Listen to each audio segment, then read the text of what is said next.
Ladies and gentlemen, welcome to this Kadikoy podcast. It's episode number 11. I'm your host Ilkay Aslan, and today I have my good friend Conor Porter from England, who will show his own knowledge about Europa League. Also, I have Jukkis as long as Eugenio with me, as most of the time he's with me.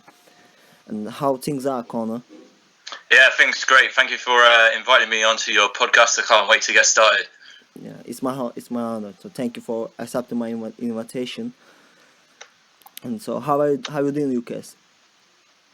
Great, thanks. It's good to be here, like always. Yeah. It's good to talk about football. Yeah. I So, believe I'll be talking like your WhatsApp next time because we are like all the time together. yeah.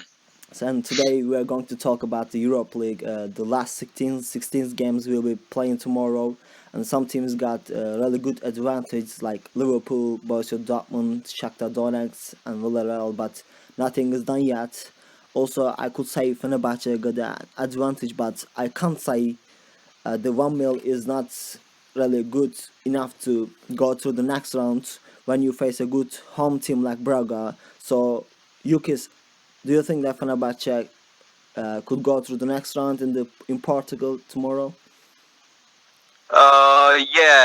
I have a good feeling about the match. Uh, we are we have been so good defensively that I cannot see us conceding more than one or two, and then if we just score one, we are through already. So I'm confident. Should be a good match. Braga was really good in Istanbul as well. They were defending well, but we are better side. That's for sure. Yeah, it was really hard game in Istanbul when we faced Braga.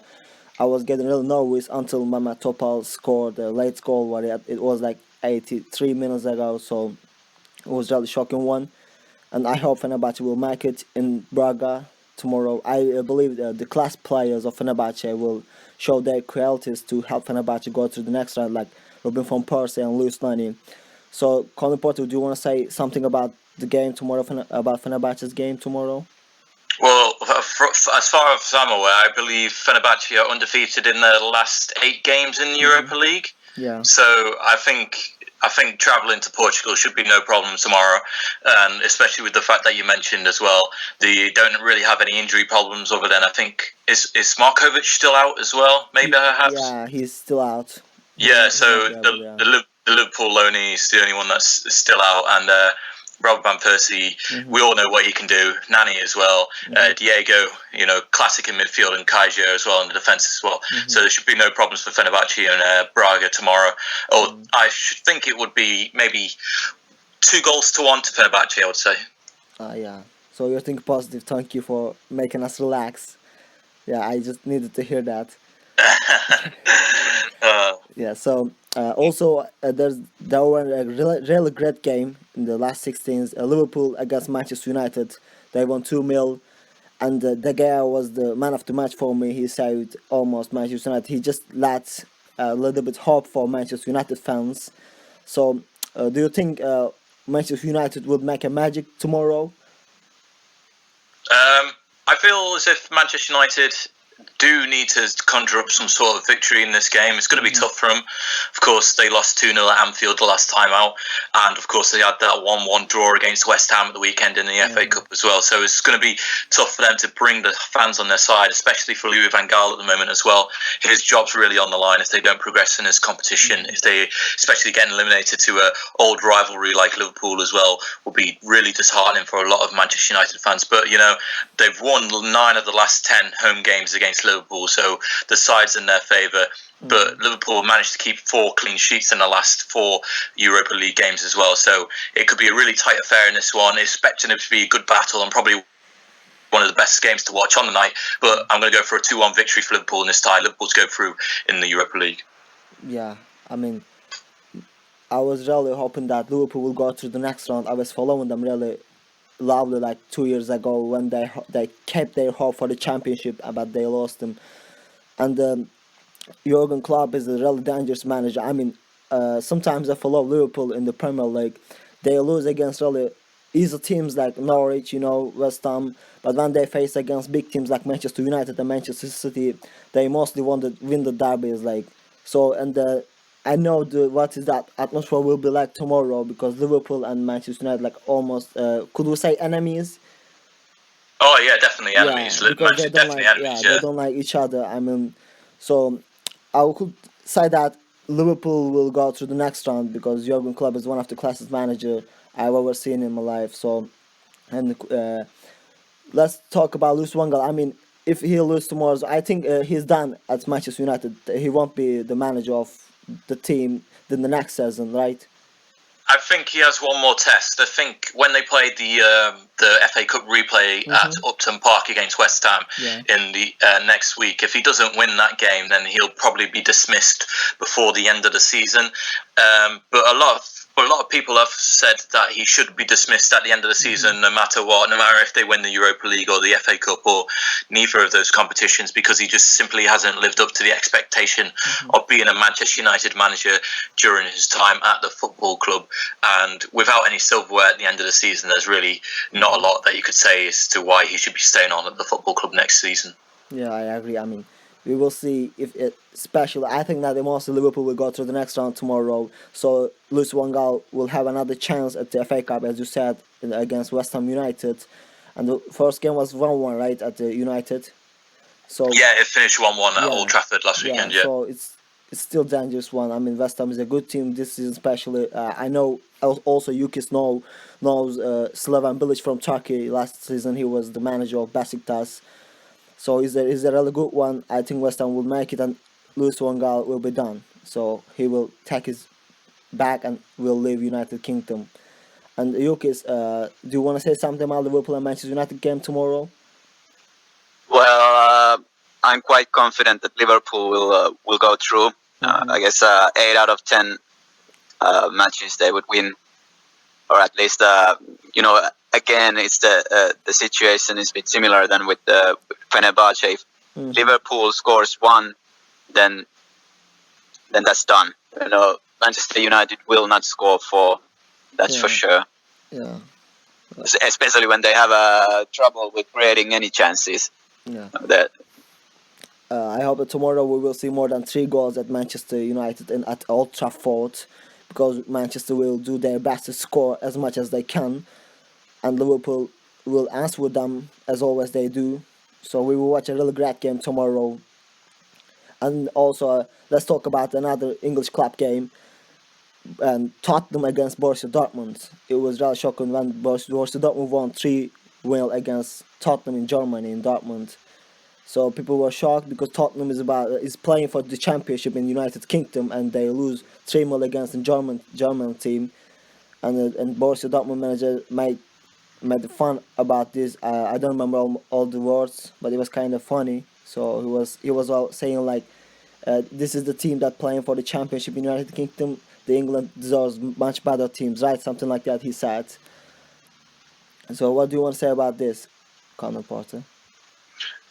Well, this is going to be another entertaining game at White Hart Lane between Borussia Dortmund and Tottenham Hotspur. Of course, you mentioned as well Tottenham Hotspur challenging for the Premier League in England, and it's going to be one of the forefronts of their mind for the rest of the season. But of course, they are still in the Europa League, so there's an opportunity to win silverware there as well. As you mentioned as well, they had the loss of 3-0 when they were in Germany last week for the first leg of the tie, but they managed to bounce back incredibly well against Aston Villa at the weekend by winning 2-0. So they should be confident going into this tie. Borussia Dortmund, though, I think they are unbeaten in the last 6 games away from home, winning the last 5. So it's going to be a tough test for them, despite the fact that they're playing at home. It's a really tough one for me to call as well. But the fact that Borussia Dortmund have got that good record behind them, and the fact that as well they've kept clean sheets in the last 3 games in the Europa League as well, I feel as if this is going to be a close game. Perhaps maybe a 2-2 draw, which would mean Borussia Dortmund still advance through to the next stage of the Europa League for me. So you want to add something for Conor? Yeah.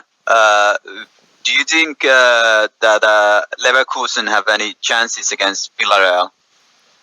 Well, Leverkusen have been quite strong this season, especially with Chicharito leading the line. I mean, he's kind of rejuvenated his career at the German side from his past previous club of Manchester United, where he was simply an outcast, really. He didn't really get an opportunity to start, but when he does give an opportunity to start, like at Leverkusen, he's kind of rejuvenated his career and become one of his own again.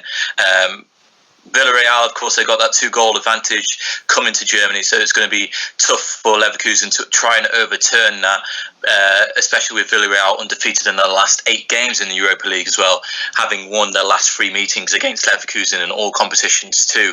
So really, the ball's in Leverkusen's court to respond to this, and, well, they're not in the best of form in the league. They did have that 1-0 win against Hamburg, which ended a run of 4 games without a win, but really, I think that winless streak is going to begin again in this game. I feel as if it's going to be a 1-1 draw between these two sides, so that would mean Villarreal would advance to the next stage of the competition for me. Yeah, as Conor said, I agree. I mean, Chicharito, I always enjoyed watching him when he was playing for Manchester United, and I still enjoy watching him in Leverkusen. He's still doing his job very well. Also, I believe Leverkusen would do their best against Villarreal. 2-2 is really good enough for Villarreal, but in Germany things will change because they got some good players. But I think Hakan Çalhanoğlu is out. He couldn't play today against Villarreal, so this is really a bad chance for Leverkusen to hold the fans. So we will see who will go through the next round. And if Fenerbahce would go through the next round, who could you like to face against Jukkis? Well, actually, I was thinking that the last thing I would like us to meet was Leverkusen because of Roger Smith. We faced Salzburg when Roger Smith was there, and they were playing, so fast counter-attacking football. Yeah. We were in huge trouble. I think it was probably the toughest team we have faced for a very long time. Much tougher actually than after the Salzburg. We had Arsenal, which we lost, but Salzburg were much more dangerous team.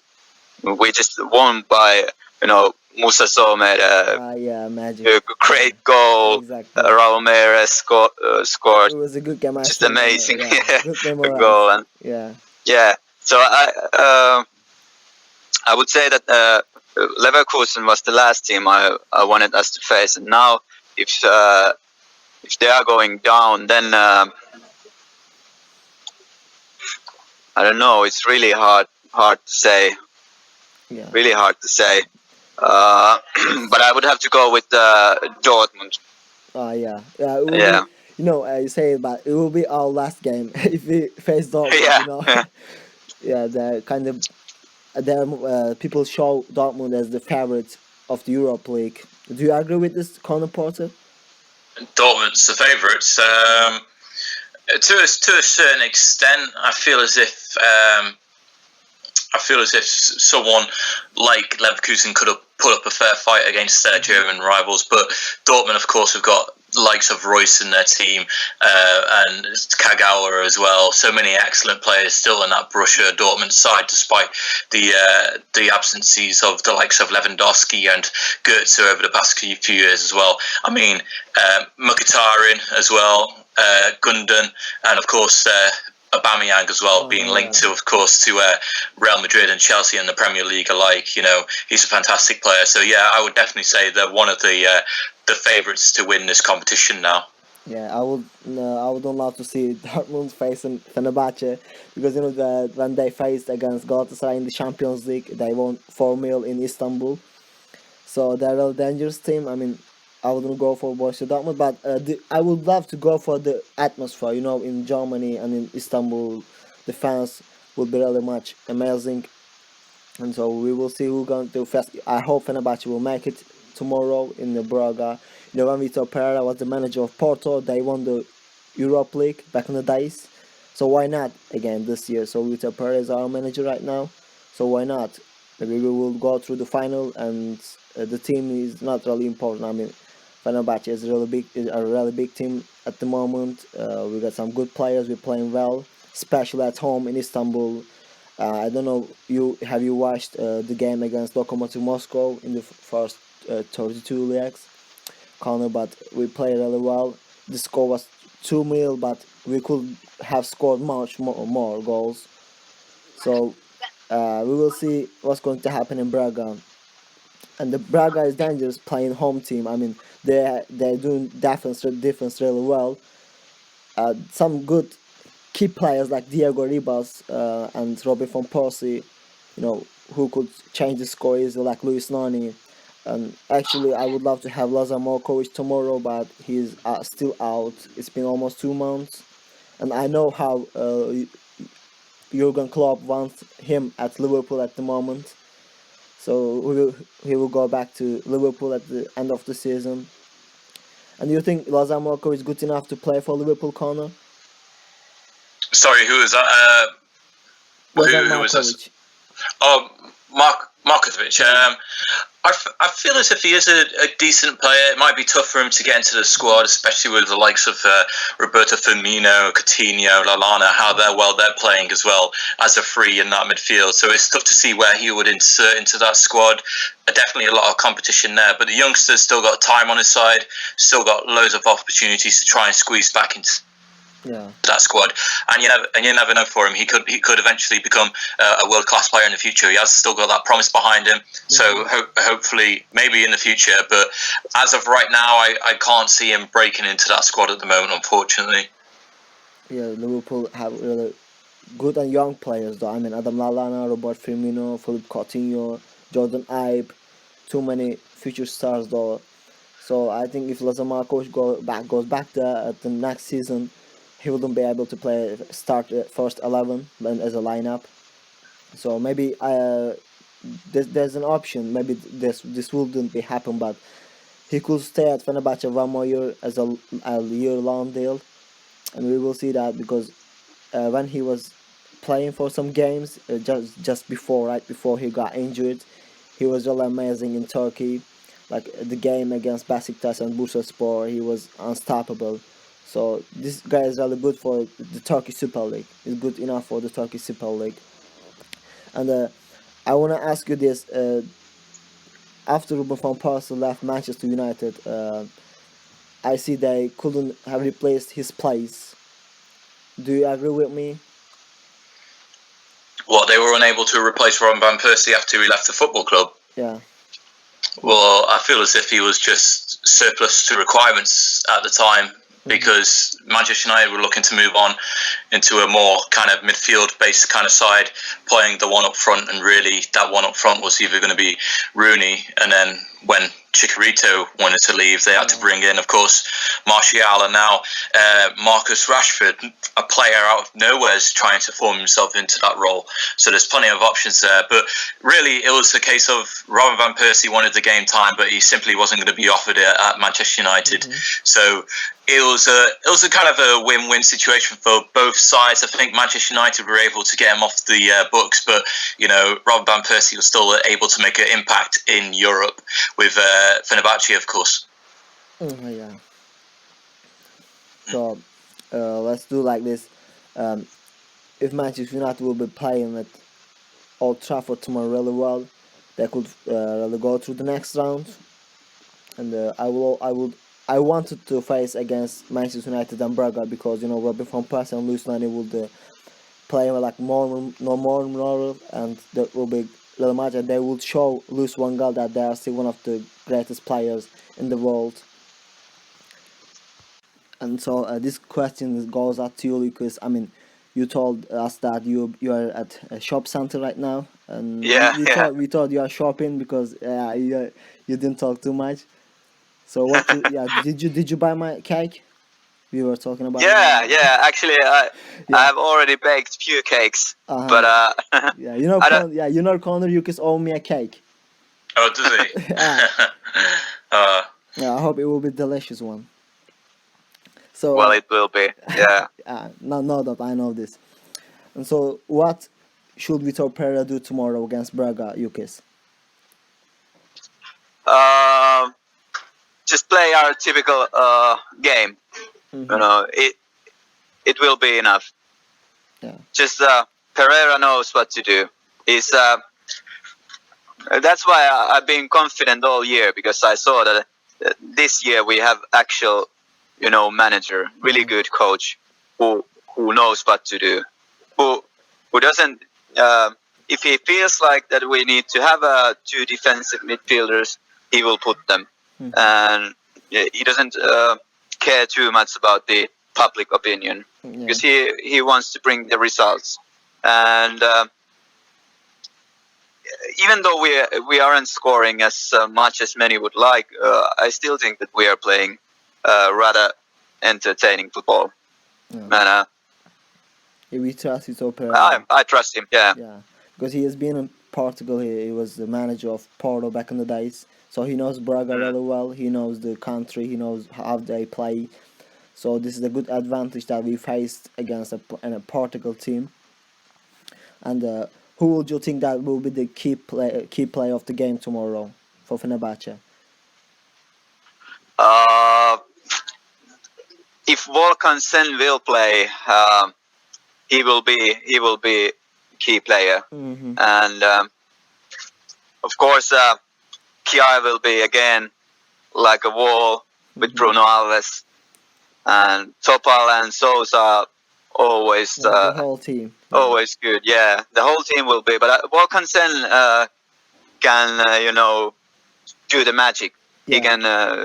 He's a snake. He can just. Yeah, he moves like snake. Yeah. Connor. We call our players like Snake and Spider-Man. We have some superheroes at the team. Oh, okay. Yeah, so there's no problem. All we need is Hulk on our team, but he's kind of expensive. Yeah. yeah. Then yeah, they try to buy him with. Yeah. So it's nice. So, what do you want to say about Fenerbahce fans? You want to say about something for the fans, Connor? Well, I think the reintroduction of Diego into the squad, because of course he was suspended for that first game against Braga, will be a big boost for Fenerbahce tomorrow, and they should be able to easily advance to the next stage of the competition.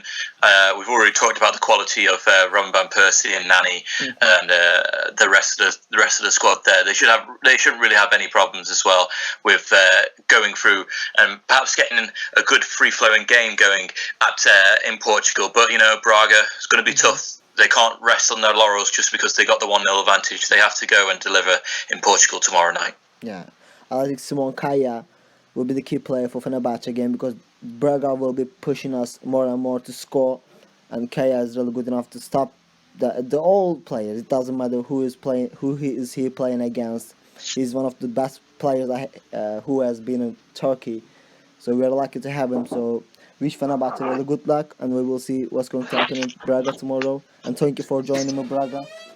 Thank you for joining me, Conor and Jukkis. You're welcome. Thank you. It's a pleasure again.